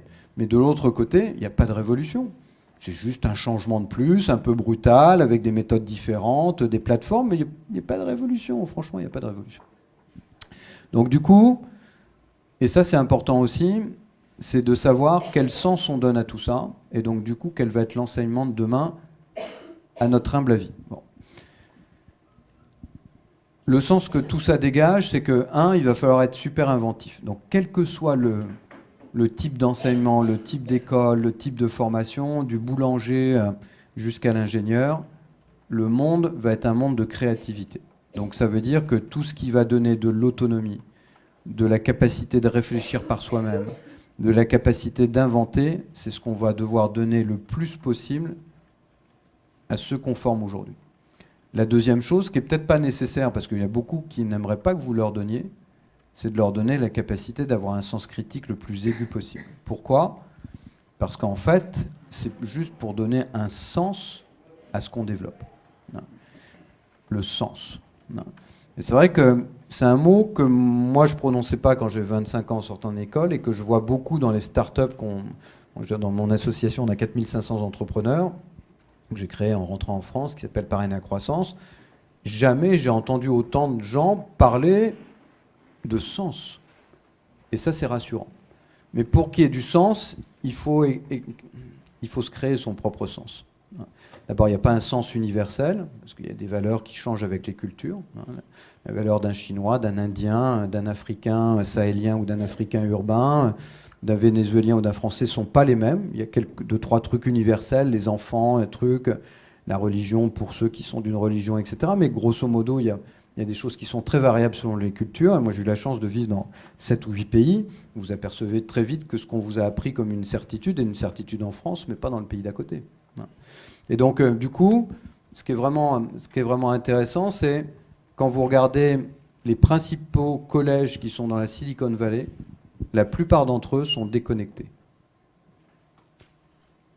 Pas une connexion, pas un outil dans la journée. Et on revient à la philosophie, on revient à la sociologie, on revient à l'anthropologie. Parce qu'ils disent, pendant qu'on est en train de créer une armée de crétins derrière leurs réseaux sociaux, nous, on va continuer à réfléchir. Bon. Donc l'urgence pour vous, c'est de faire en sorte que vos élèves fassent partie de la catégorie de ceux qui réfléchissent et qui donnent du sens, plutôt que les crétins réseaux socialisés. Donc, et c'est vraiment essentiel. C'est vraiment essentiel parce qu'il faut réussir à donner un sens à ce qu'on fait. C'est quoi le progrès pour l'humanité? Et donc pour ça, il faut un sens critique. Pourquoi? Parce qu'à un moment donné, regardez, les premières études sur le cerveau humain, bon, le smartphone a 10 ans, comme vous le savez, 11 maintenant. Donc la vraie génération de l'Internet, c'est pas les millennials dont on parle, etc., qui ont 25 ans, etc. Ils sont pas nés avec le smartphone. Il n'y en avait pas quand ils sont nés. Non. Donc les vrais, ils ont moins de 10 ans. Donc c'est peut-être vos enfants, nos enfants. Moi j'ai une petite fille de 9 ans, donc elle n'est pas non plus native, mais elle est déjà un peu dedans. Sauf que nous, la semaine, elle n'y touche pas, elle touche que le week-end. Bon, après c'est une mécanique personnelle, mais voilà. Nous, moi je fais un peu comme Steve Jobs. Il n'y a pas de portable pendant les repas. Jobs avait interdit toute espèce d'outils électroniques pendant les repas. C'est un moment de convivialité. De la même façon que quand vous allez dîner avec vos amis et que je vois dans les restaurants tous ces gens qui regardent leur portable alors qu'ils dînent ensemble, j'ai juste envie de quitter le restaurant et de trouver un resto où enfin il y a des gens qui ne sont pas connectés. Non. Donc, et j'étais à Londres il y a 15 jours et une de mes prestataires m'invite à prendre un pot. Elle me dit, Denis, attention, à midi, le patron a une politique, c'est il n'y a plus de portable, il n'y a pas d'ordinateur. Bon. Donc ça ne te plaît pas, tu ne viens pas, mais le restaurant est plein. Bon. Donc les gens retrouvent effectivement ce goût de la déconnexion jusqu'aux États-Unis qui vendent des stages de désintoxication électronique, etc., qui valent très cher d'ailleurs. Mais de méditation, Thich Nhat Hanh, ce grand bouddhiste, etc., de 95 ans, qui a fait toute une école, et aujourd'hui on fait de la méditation, le truc, etc. Bon, alors ça c'est le côté à l'américaine, hein, c'est beaucoup de vitrines, un petit peu moins de contenu. Mais néanmoins ils le font. Donc du coup, ce qui est important, c'est que quand vous prenez Peter Thiel, par exemple, qui est vraiment, alors lui il n'est pas libéral, il est libertarien. Bon, donc c'est un de ceux qui finance avec Google la Singularity University, qui dit, quoi l'homme, à part les religieux, qui ont inventé le côté sacré de l'homme c'est un animal comme les autres. On a juste réussi, avec le miracle de l'adaptation, à vivre en groupe, à échanger, à avoir un niveau d'échange d'informations qui nous a rendus plus puissants que les autres, ce qui nous a permis d'ailleurs au passage sur quelques siècles d'éliminer toutes les autres formes de concurrence. On a commencé par Néandertal et puis après on les a tous liquidés. Il doit rester 30 éléphants blancs, 5 rhinocéros, etc. Bon. On extermine tout ce qui bouge. Bon. Et donc, partout où le sapiens s'est passé, il a décimé tout ce qui l'entourait. Donc, on a une volonté assez créatrice quand ça nous concerne. Bon. Mais surtout, la Singularity University s'est dit, bon, c'est une invention purement théologique, confessionnelle, enfin, appelez-la comme vous voulez. Et donc, en fait, l'homme, en réalité, c'est quoi? C'est de l'algorithmie, c'est de l'électricité, c'est de la chimie. Donc, il n'y a rien de sacré là-dedans. Donc, du coup, l'homme, le fait d'être augmenté, interfacé, designé, amélioré, où est le problème? On va créer une forme supérieure de sapiens. Bon, quelque part, Hitler avait à peu près le même truc, mais il n'avait pas les outils de Google. Bon, c'est à peu près la seule différence, hein, c'est de l'eugénisme version électronique. Bon. À part Luc Ferry, à chaque fois on s'engueule là-dessus. Ils disent, Denis, c'est pas de l'eugénisme parce que c'est pas un truc d'État, un truc de... Mais le résultat est le même. Le résultat est exactement le même. On veut faire un Übermensch. Voilà. Sauf qu'on dit que ça sera pour tout le monde. Sauf que je vais vous dire, si vous croyez que les 6,5 milliards vont avoir accès à ça, c'est que vous n'avez pas lu l'histoire de l'humanité. Bon. Donc du coup, Peter Thiel, c'est très marrant parce qu'ils sont deux, Thiel et Eric Schmidt de Google, qui, eux, ils pensent qu'effectivement, par cette libération de l'homme en étant augmenté, avoir un accès à l'information et une puissance forte, ils vont le libérer de façon suffisamment importante pour qu'il n'y ait plus de guerre et une paix complète dans le monde. Eux, c'est leur visée. Donc ils disent, il n'y a pas d'histoire de sacré, on n'est pas sacré, c'est une invention de la religion, on est juste de la chair, des muscles, de l'électricité, de la chimie et de l'algorithmie, et c'est pour ça qu'on fait de l'intelligence artificielle, pour essayer de simuler ce truc-là, qu'on n'arrivera jamais, enfin pas avant longtemps, à vraiment reproduire. Et donc, si on veut la paix dans le monde, il faut effectivement donner à chacun un pouvoir très fort d'information, de coopération et d'augmentation pour qu'effectivement il n'y ait plus de guerre, il y ait une paix, une prospérité plus forte. Bon, c'est leur... Et il y a des gens quand même qui payent 30 000 € pour 10 jours à la Singularity University, ils entendent ça tous les jours. Et donc effectivement, on n'aura plus besoin de travailler, ça sera une autre forme de truc, et les plus riches payeront pour les plus pauvres. Le revenu universel, il ne vient pas de chez Benoît Hamon, il vient des libertariens américains. C'est pas Benoît Hamon qui le défend, c'est Peter Thiel, c'est Schmidt, c'est Ruud Kurzweil de la Singularity, etc. C'est eux qui le promeuvent. Bon. Parce que ça fait partie d'une philosophie. Et eux, ils ne courent pas après un délire technologique, ils courent après une vision de la société et de l'homme.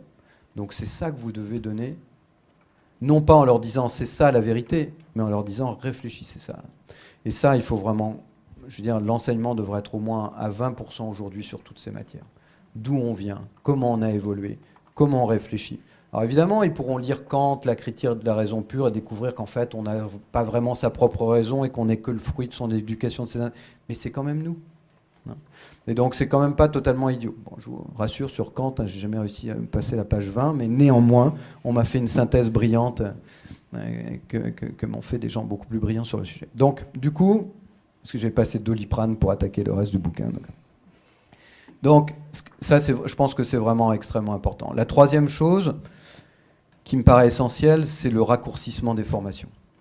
Alors, qui nous paraissent en tout cas. Donc que je soumets à vos réflexions. Donc après, ces matières qui me semblent vraiment critiques et qu'il faut maintenir dans l'enseignement ou réhabiliter, parce que je pense qu'on les a soit oubliées, soit mises en option. Il faut qu'elles soient dans le cursus obligatoire. Et la deuxième chose, effectivement, c'est le raccourcissement et la digitalisation. Raccourcissement, pourquoi? Parce que mieux vaut une répétition régulière qu'un socle qui estime que le diplôme est une fin en soi et qu'on sait tout et que c'est fini. Et donc, si en plus on part du principe qu'on vit jusqu'à 120 ans, ça n'a aucun sens de penser qu'à 23 ans ou 24 ans, 25 ans, on s'arrête et que ça y est, c'est fini, on ne se formera plus. Bon. Et si en plus on prend par principe que la plupart des grandes boîtes dans le monde arrêtent de former les gens vers 45 ans, il est urgent que le système de formation, d'une façon ou d'une autre, se remette en route sur des longévités de la formation beaucoup plus fortes et avec des remises en cause. Pourquoi ? Parce que les jobs vont se transformer. Et que donc, du coup, il va falloir en permanence réadapter. Et donc, vraisemblablement, enfin, hier, on est à Vivatech, on a vraiment discuté très très longtemps avec le patron de Manpower Monde, là, John Travis, je ne sais plus comment il s'appelle, qui est vraiment un garçon brillant. Et en fait, lui, son analyse, c'est qu'effectivement, le rôle, notamment, et ce sera ma troisième partie sur les entreprises, ça va être de réinjecter de façon itérative des éléments de formation de plus en plus rapprochés, parce qu'au fur et à mesure que les jobs vont muter, il va falloir être capable de réadapter. Donc du coup, je pense que le diplôme n'a plus vraiment beaucoup de sens. Vraisemblablement, il en a déjà peut-être plus aujourd'hui, sauf dans une société française qui attribue de la valeur au diplôme jusqu'à la mort. Monsieur machin, 95 ans, dans les chroniques du Figaro, est mort aujourd'hui, polytechnicien. C'était juste il y a 70 ans. Ah oui, mais bon, il va l'emmener dans son tombeau. Bon, alors en France, le diplôme, c'est le truc. Bon. Donc, bon, je pense que le diplôme, progressivement, va effectivement perdre de sa valeur, ce qui ne veut pas dire que ça fait perdre de la valeur à l'école. Pour l'instant, le diplôme fait le truc, mais en réalité, c'est la valeur de l'école qui compte. Et donc, une école peut tout à fait demain délivrer des enseignements sans être ponctuée par un diplôme, parce que ce qui va compter demain, c'est j'ai un job ou pas. C'est tout. Le seul critère de mesure demain, qu'on le veuille ou pas, ça sera est-ce que je vais avoir un job dans ce monde ou pas. Parce qu'à la fin du mois, il faut payer les factures. Si on veut bâtir une famille, un truc, machin. Alors même si maintenant, dans ce monde collaboratif, on n'a plus de vélo, plus de maison, on partage tout, bientôt nos époux, nos épouses, etc. Pour le moment, on a quand même encore un reste de culture qui fait qu'on a quand même envie de se bâtir un cocon. Ce cocon, il a un prix. Et ce prix, il faut le payer par un salaire. Et ce salaire, il faut avoir un job. Bon. Donc du coup, le raccourcissement est intéressant. Et c'est vrai que l'expérience de Thierry, que je vous citais tout à l'heure, de Thierry Marx, le grand chef, c'était de dire, voilà, la cuisine, c'est issu de l'armée, comme vous le savez, donc c'est un monde très militaire, très organisé, très structuré. Donc il y a le commis adjoint, et puis ça monte jusqu'au chef comme ça en 5 ou 6 strates. Donc il a dit, avec le CAP et le diplôme, on crée du désespoir. C'est-à-dire que les gamins sortent, d'abord ils n'ont pas de job, ils sont relativement mal payés, pas très bien traités, et au final ils ne sont pas sûrs de trouver un job. Et il a dit, je vais découper mes formations à un certain nombre de gestes. Parce que c'est des gestes. La cuisine, c'est la précision du geste. L'ergonomie, il vous expliquerait ça mieux que moi, le temps, le feu, bon. Bref. Et quand il a été au Japon, effectivement, d'abord son prof voulait pas il y allait pour le judo et l'aïkido, c'était un très bon, et en fait, lui, son rêve, c'était de bosser avec un grand maître de la cuisine japonaise. Et le type, comme il était français, les Japonais ne sont pas forcément toujours directement beaucoup plus accueillants que nous, grosso modo, il ne voulait pas de lui. Et puis au bout d'un moment, son maître d'aïkido a réussi à persuader le grand chef. Et le grand chef dit « Ok, je le prends », avec un accent qui n'est que le mien, un accent de normand. Donc je le prends, mais il lui a donné des œufs à cuire pendant 6 semaines. Parce que la chose la plus difficile, ce que je ne savais pas, la plus difficile en cuisine, c'est de la cuisson de l'œuf. Bon. Et il lui a fait recuire son œuf jusqu'à ce qu'il soit à la cuisson à 100% comme il l'a souhaité. Et ce jour-là, il a dit, le mec lâche pas, il me cuit bien mon œuf, je l'ouvre, il a réussi à se former pendant 2 ans. Donc il en a déduit effectivement que la cuisine, c'était une affaire de gestes, et il a découpé le geste du commis en 60 gestes, et puis la strate d'après en 70 gestes, la strate d'après en 60 gestes. Il a dit, fini le CAP, vous allez apprendre ces 60 gestes, ensuite vous allez aller bosser chez un chef. Une fois que le chef dit, vous êtes bon sur ces 60 gestes, vous revenez en formation. Une fois que vous aurez fait votre formation, vous irez expérimenter vos nouveaux 70 gestes. Si vous êtes bon, vous reviendrez en formation et il n'y a plus de CAP. Il les forme vers le fait de devenir un petit chef, un grand chef, un très grand chef.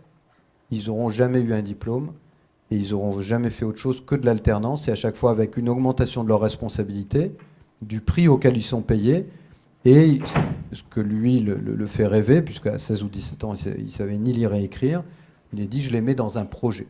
Et donc, en fait, mettre nos élèves dans un projet. Quel est mon projet de vie? Qu'est-ce que je veux faire? Et en plus, avec la certitude de trouver quelque chose. Donc, du coup, découpage des apprentissages, itération dans le temps, et bien évidemment, aujourd'hui, on ne peut pas passer à côté le fait de dire que la digitalisation d'une partie du contenu est indispensable. Et là, pour le moment, on est tous, mais pas seulement en France, encore très en retard sur le sujet. Une large partie du contenu théorique n'a vraiment plus aucun sens dans un apprentissage aujourd'hui, ou très peu de sens. Déjà, quand vous et moi, on était étudiants, la plupart du temps, dès qu'il y avait un polycopié, un cours magistral, on n'y est jamais allé. Ça, c'est encore pire aujourd'hui. Et en plus, les élèves ont un taux de concentration plus bas, un taux de mémorisation de plus en plus faible, et donc ont besoin d'une répétition et de choses beaucoup plus courtes. Bon. Et c'est pas que vous allez avoir le choix, c'est que vous n'aurez pas le choix. Parce que pour vous citer cette étude, j'ai oublié de vous donner le contenu tout à l'heure, première étude sur les cerveaux des moins de 6 ans, qui est parue... C'est l'année dernière ? Ouais, non, 2016 ou 2017. Bon, peu importe, vous la retrouverez sur Internet en cherchant sur Quant et non pas sur Google, s'il vous plaît. Et donc, du coup, vous cherchez sur Internet cette étude, et l'étude, en gros, elle dit 3 choses très simples.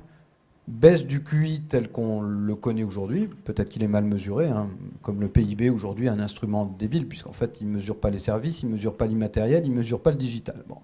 Et on continue à le mesurer avec le PIB, mais bon, je mets à part. Donc peut-être que le quotient intellectuel est aussi un mauvais instrument de mesure. D'ailleurs, quand on regarde celui de ceux qui nous gouvernent depuis 30 ans, il est au plus haut, et nous, on est au plus bas. Donc c'est peut-être pas forcément le critère maximum. Donc, deuxième chose, taux de concentration en chute, mais alors vertigineuse.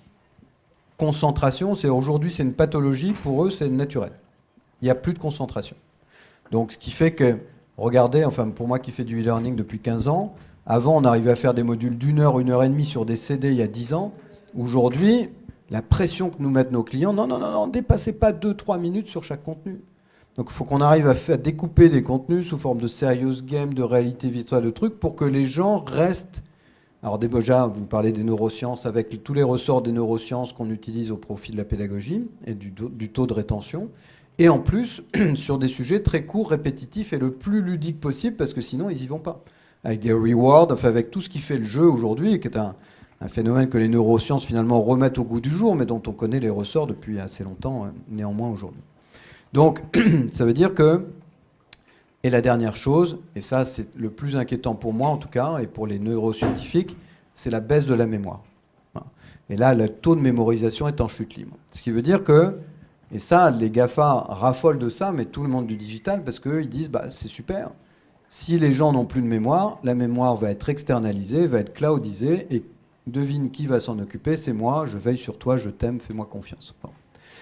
Donc, du coup, ça veut dire que demain, là, les élèves que vous avez, déjà, enfin vous me direz, hein, mais le taux de concentration, c'est plus que c'était, les mémorisations un peu plus faibles, alors ne parlons pas de l'orthographe, mais dans ceux que vous allez avoir, qui ont moins de 10 ans aujourd'hui, donc vous allez les avoir quoi, dans une grosse dizaine d'années, ça vient vite, 10 ans, ceux-là, ça ne sera pas du tout les mêmes.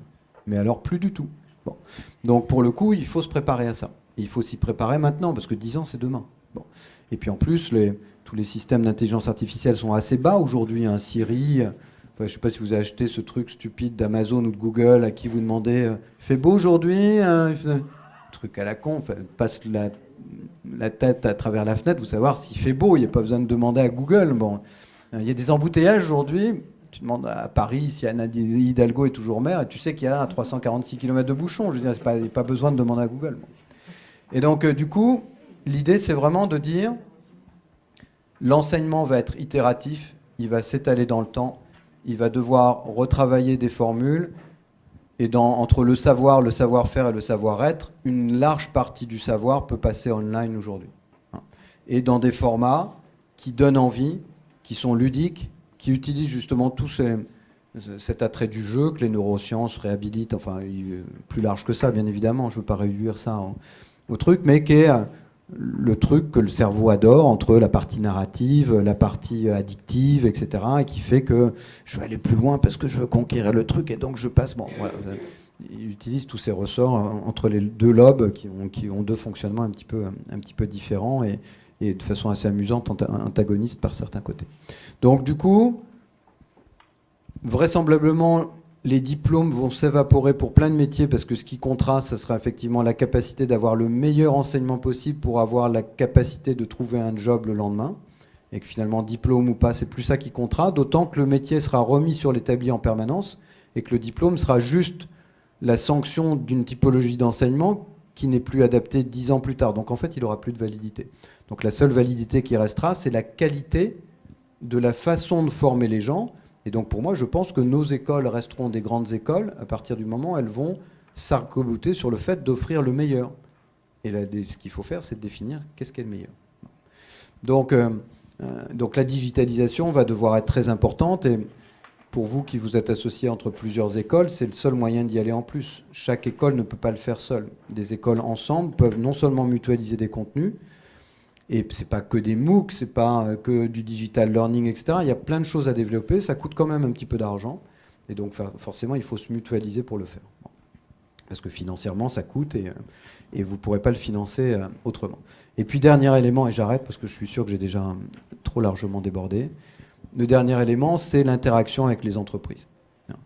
Ça, c'est un truc où il y avait quand même un frein assez presque idéologique ou dogmatique dans une partie, en tout cas, de l'éducation de notre pays. Commencer à collaborer avec l'entreprise, c'était un début de sacrifice de la beauté du geste de l'enseignement au profit d'une praticité trop forte, et ça, on ne pouvait pas comprendre ça. Ça, c'est plus possible. Parce qu'en fait, c'est les entreprises qui vont vous dire à chaque instant ce qu'elles attendent des gens qui sont formés. Et si on se passe de cette information, ben on privera juste les élèves de la capacité de les intégrer. Bon. Et donc, ce qui signifie qu'il va falloir deux choses, à mon sens. On a beaucoup bossé là-dessus. Un, que les enseignants aillent de plus en plus en entreprise. Y passer du temps, des périodes régulières, etc.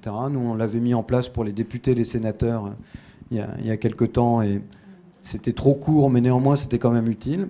Après, avec Fabius, on l'avait fait en formant des ambassadeurs à économie. On les avait fait venir dans nos boîtes. On avait passé 2 journées de formation avec eux, etc. Donc, on voit bien que c'est indispensable pour commencer à se comprendre que l'un comprenne l'autre et l'autre comprenne l'un. Parce qu'on dit toujours les profs, etc. Mais qui fait l'effort de comprendre les profs? Donc, c'est dans les deux sens que ça marche.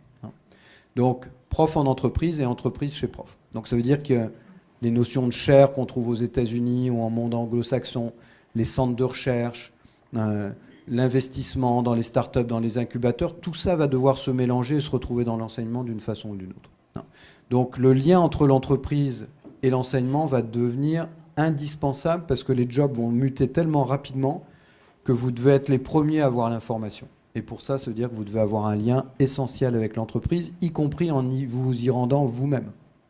C'est-à-dire qu'il va falloir que vous y passiez des stages. De la même façon qu'on envoie nos élèves en stage, il faut que les profs aillent en stage en entreprise aussi. C'est indispensable. Et il faut que les entreprises viennent ici. Parce que si elles veulent apporter quelque chose, il faut qu'elles comprennent comment ça marche. Bon. Donc un monde qui comprend l'autre sans que l'autre comprenne l'un, ça ne sert à rien. C'est une équation bilatérale. Ça ne sert à rien l'unilatéral. Bon. Donc voilà, c'est comme demander un steak tartare cuit que d'un côté, pas de l'autre, ça n'a pas de sens. C'est une image qui m'est venue, je trouve, excessivement brillante, qui avait toute sa place dans cet exposé. Donc, je ne sais pas pourquoi, peut-être parce qu'on approche de l'heure du repas. Donc, voilà en gros les réflexions sur le sujet. Donc, c'est à la fois passionnant, parce qu'il y a plein de trucs à développer, et ça va être fantastique de faire votre métier, même s'il va être complexe. Mais il y a plein de choses fantastiques à développer, ça va être génial. Enfin, je veux dire, si le principe fondamental, ça va être de... Ça, je le dis à nos PME aussi, qui ne sont pas très fortes là-dessus, c'est de faire ensemble. Et donc, très clairement, il va falloir qu'on apprenne à faire enfin ensemble. Donc, dans ce pays qui est cloisonné, très corporatiste, très segmenté, avec beaucoup de baronnies et des frontières et des murs très hauts, voilà, comme Saint-Exupéry, faire sauter les barrières et construire des ponts, voire même des viaducs, voire même tout ce que vous pouvez retrouver de plus large, et de coopérer entre nous. Et finalement, ce que vous faites ce matin en vous voyant régulièrement, on ne peut pas espérer mieux que ça.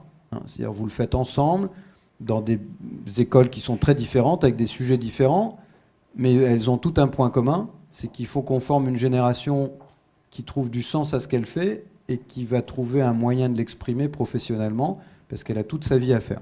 Et qu'en plus, si on vit de façon immortelle, la vie va être extrêmement longue. Bon, ça, je pense que néanmoins, on a encore un petit peu de temps avant de voir ça. Franchement, je ne sais pas si c'est vraiment très souhaitable que d'être immortel. Mais bon. Donc voilà, Je pense que c'est des sujets assez fantastiques. Vous allez les aborder.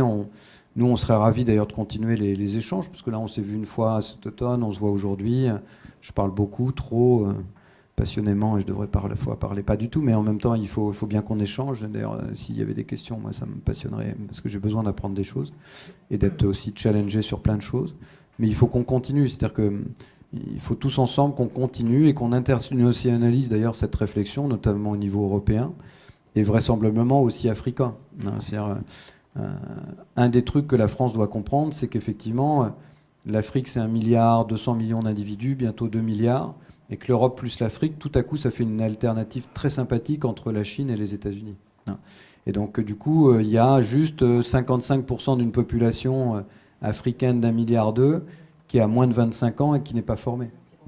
Donc là, il y a vraiment un challenge incroyable. Les Marocains l'ont bien compris, toutes les écoles de commerce, etc. marocaines se sont étendues sur l'Afrique très rapidement ces 10 dernières années.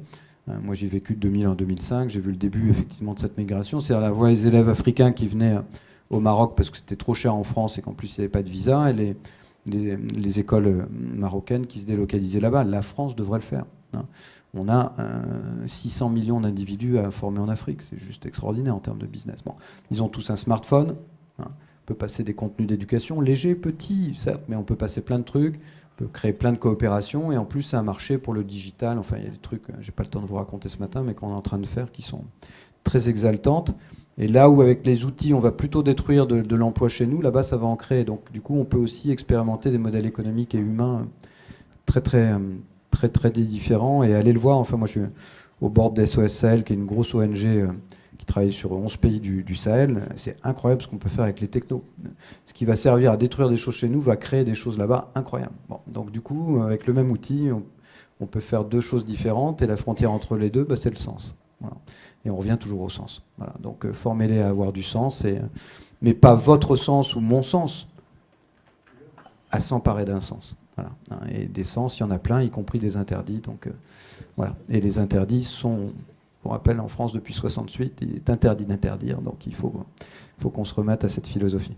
Voilà, merci. Désolé du temps pris. Voilà.